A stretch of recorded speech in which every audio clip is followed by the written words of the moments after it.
नमस्तेस्तु भगवन् विश्वेश्वराय महादेवाय त्र्यम्बकाय त्रिपुरान्तकाय त्रिकाग्निकालाय कालाग्निरुद्राय नीलकण्ठाय मृत्युञ्जयाय सर्वेश्वराय सदाशिवाय श्रीमान् महादेवाय नमः।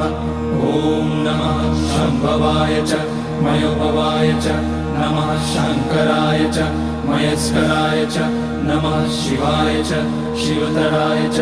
ॐ त्र्यम्बकं यजामहे सुगन्धिं पुष्टिवर्धनम् उर्वारुकमिव बन्धनान् मृत्योर्मुक्ष्यमामृतात्। नागेन्द्रहाराय त्रिलोचनाय भस्माकराय महेश्वराय नित्याय शुद्धाय दिगम्बराय तस्मै नकाराय नमः शिवाय।